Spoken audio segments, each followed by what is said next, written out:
Hello, and welcome to Small Biz Catalyst. I am your host, Ayisat Abilogun. Join me as we explore ways that we as small business owners can pay ourselves a growing six-figure salary without pulling out our hair. Whether you're a small business owner or an economic development professional, this show is for you. Let's explore together.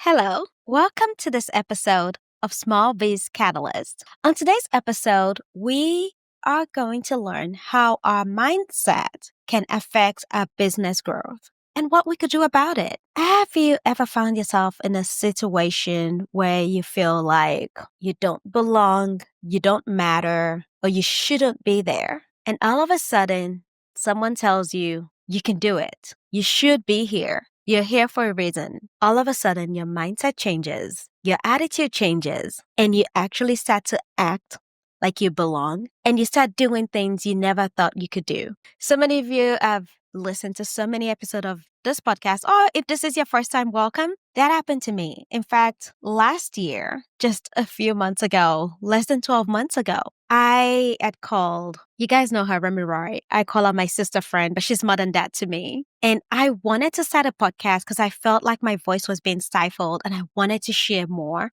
about what I was learning, more about what I was doing, and really wanted to make a difference in my field. And I just told her, I'm not sure I could be a podcaster. I'm not that bold. And I just don't think I belong. It's not for me. I wanted to do it, but I didn't think I had what it takes. And she said, you've got just enough time to start your podcast. And I had a few things going on. I had some exams coming up. And so I thought, I really may not have time to do this. I have to study. I have to prepare. I had some projects that I was working on. And she said, if you want to do this in 3 months, I don't know if it was 2 months or 3 months, at least 1 to 2 months period runway. And she said, if you want to do this, you can. And so I took that challenge. And here we are. Over 30 episodes into Small Biz Catalyst being produced weekly. And I honestly cannot believe that I host a podcast, let alone a podcast that serves my industry, my field, and also helps me serve entrepreneurs, which is something I'm really passionate about. So why does mindset matter? And how could it affect our business growth?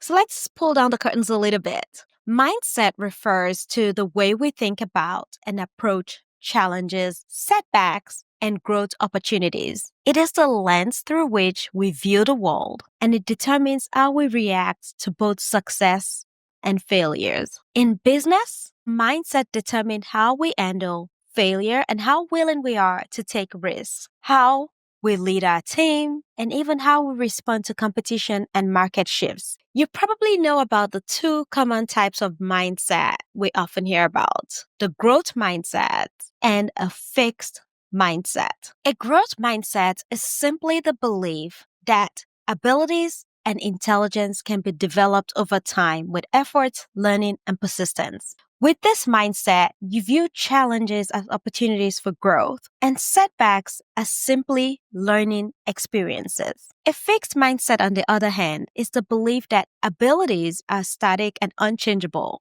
People with this mindset are more likely to avoid challenges, give up easily, and fear failure. For a business owner, the difference between a growth mindset and a fixed mindset can mean the difference between building a thriving company and staying stuck in the same place year after year. Have you ever wondered what sets the Bill Gates, the Oprah Winfrey, the Bransons, what sets them apart? A lot of times it is their mindset and the approach that they've taken to handling their business. I don't want to come across on this episode like I've got it all together, because I don't. Those of you who know me know that.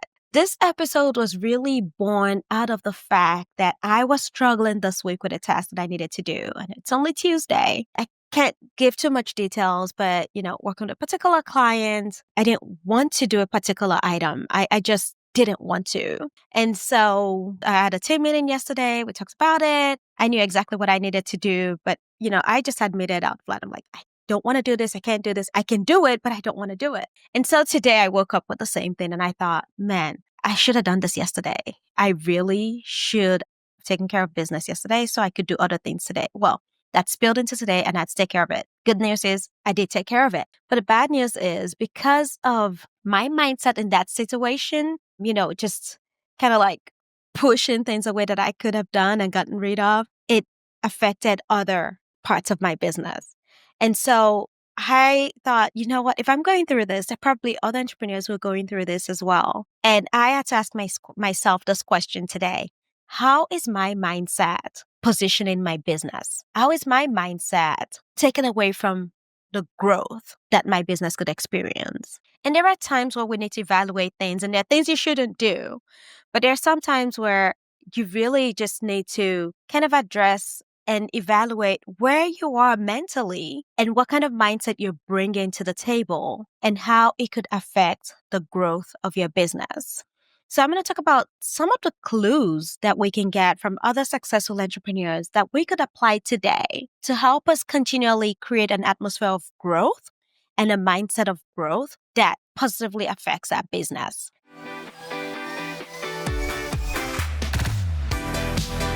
I was reading about Bill Gates recently, and I guess a refresher on how he prioritizes effectively. Bill Gates is well known for time blocking, and it would block out even every specific hours of the day, and sometimes even scheduled 5 minutes increments for some tasks so that it could be as productive as possible. And as his company grew, he made a conscious effort to focus strategically on aspects of his business that would allow it to grow, whether that was product innovation, partnership, or long-term vision, all while delegating every other task or the day-to-day task that to his capable team members. So he made a conscious effort to focus on what he did best and delegated everything else that was delegatable to his team. I know on last week's episode, I just have to plug this in. We talked about utilizing virtual assistants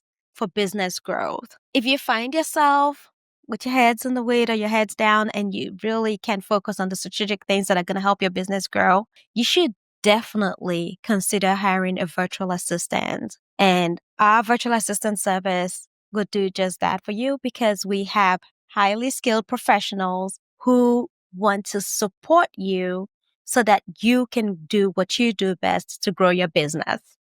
Hey there, if you're just joining us, this is Small Biz Catalyst. We would like to invite you into our Tag a Business team. Here's what you need to do. Nominate a small business of your choice, tag them on our website at smallbizcatalyst.org. That's small, BIZCATALYST.org. Tell us your name, give us your email address because that's how we'll be able to tell you if you're a winner or not. And then give us a website to a business of your choice. It could be your business or somebody else's. Once you've tagged a business, you'll be entered for a $25 drawing to a local business of your choice. We'll announce winners every month. And now, back to the show. So one of the things I'm taking away from even rereading about Bill Gates today is just prioritizing my time, which I try to do. But once in a while, every now and then, I slack off like yesterday. And today, I deliberately didn't plan out my hours because there were certain things I didn't want to do. And so if you're struggling like me, please, let's encourage one another. Let's go back to prioritizing that time, our daily schedule, our weekly schedule, so that we can be effective at doing what we do best in order to grow our businesses. And then the other thing, delegate. Don't do it all. Don't wear your CFO, CMO, CHO. Don't be the whole complete C-suite of your business. Chief janitorial staff, chief enjoyment officer, chief financial officer, chief executive officer, chief everything. No, delegate. Oh, did I mention delegate to our team? Check out FLCA BA services to FLCASBA.com and find out more about that. Another component of a growth mindset is resilience. In the world of entrepreneurship, setbacks are inevitable, but it's not the setbacks that define us. It's how we bounce back from them.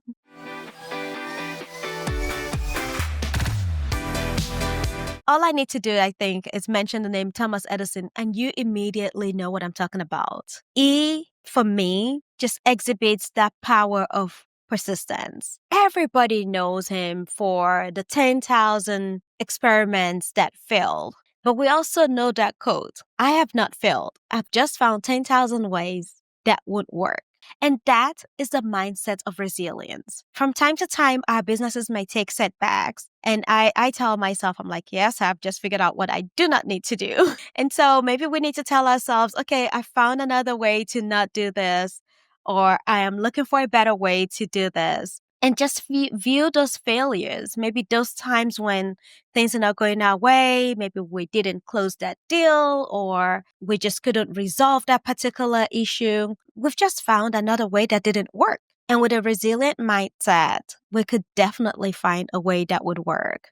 I admire Oprah just for all that she's done in that field, the trendsetter that she is, and the growth and the failures that she's experienced. Many of us know her as a TV star. Some of us remember her as, someone who failed when she started her own network. And I was listening to one of her speeches a while back, and she talked about, how when she fails, it's not something that she can just go in the closet and cry about. The whole world knows it. But because of her resilience and determination and growth mindset, she eventually succeeded. She built an empire.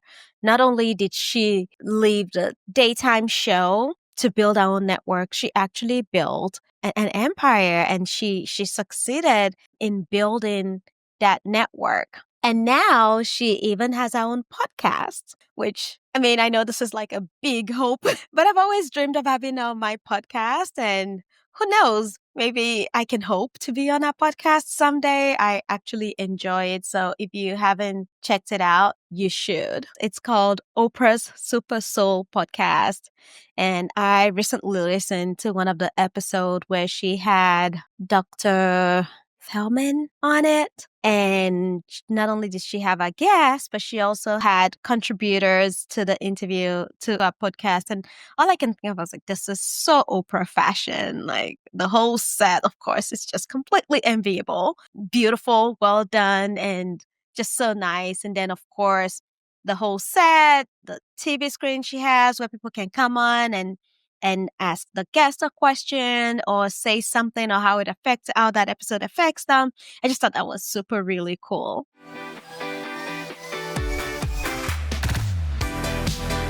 If you've built a successful business, how does mindset play a role when it comes to scaling? And the example that comes to me is Richard Branson. Again, if you don't know, Richard Branson is the founder of the Virgin Group and also a prime example of how mindset can help scale a business. Richard surrounds himself with a strong team of leaders who are smarter than he is in their respective fields. This mindset of empowerment and delegation allowed Virgin Group to grow into a multi-billion-dollar conglomerate with operations in various industries from airlines to space tourism. And when you think of someone who's surrounded himself with experts in their field, think about the power of delegation there. Think about how he can focus on strategically building and growing the business while the experts are doing their things. So the experts in space tourism are doing their stuff, the experts in customer service, experts in, social media, engineering, you name it, whatever field it may be. He has surrounded himself with people who are doing phenomenal things so that he can focus on what he does best. Another person that comes to mind is Jeff Bezos. I mean, a lot of us know Jeff Bezos now as the Amazon success. But prior to that, he actually started out. He started out as someone who emphasized long-term thinking. Early on in his business, he actually had a book sale business, believe it or not. His mindset was rooted in long-term thinking and investment. And that mindset allowed Amazon to scale dramatically over time. And I think what we can learn from this example is, even as we're in the daily grind of our business, we should always have a long-term look or outlook on our business and consider how the decisions we make today would impact the future of our business. I think the other thing we can learn from Jeff is the fact that we should not be afraid to experiment and innovate, even if it means taking calculated risk.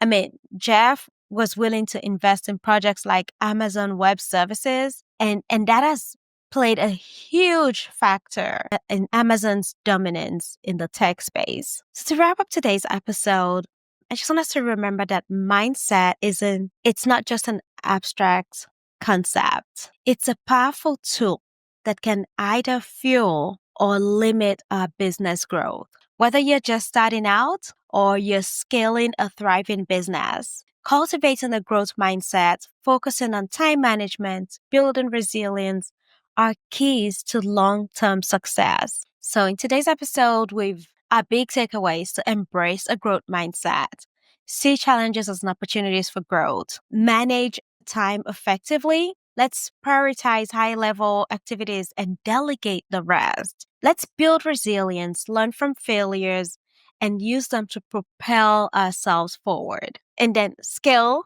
with the right mindset. Trust your team and think long term. Thanks for joining us on today's episode of Small Biz Catalyst. If you've enjoyed this show, please be sure to subscribe and rate and review the podcast. I would love to hear from you. And I'd love to know if this episode has been beneficial to you, your business, or an entrepreneur that you serve. Until next time, keep growing and keep believing in your potential. Today's brand announcement is from Jober. The program types funded are employment, economic development, job-related, and business grants. This grant is nationwide. If you don't know about Jober, Jober is a provider of home service management, and they are accepting application into their Jober Grants program.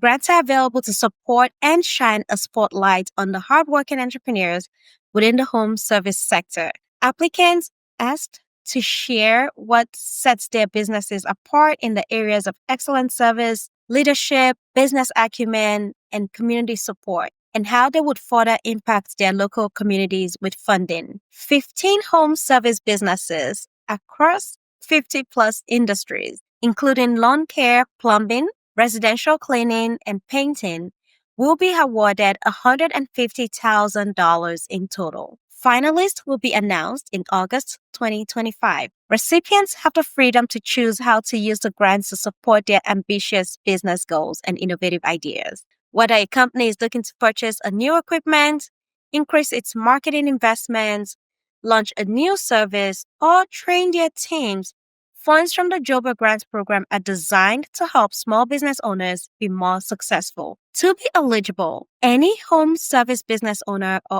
or aspiring business owner 18 years or older residing in the US and Canada, excluding Quebec, are eligible. The maximum grant amount is $10,000 and the deadline is June 11, 2025. Grant guidelines and applications is available at jobergrants.com. That's www.jobergrants.com.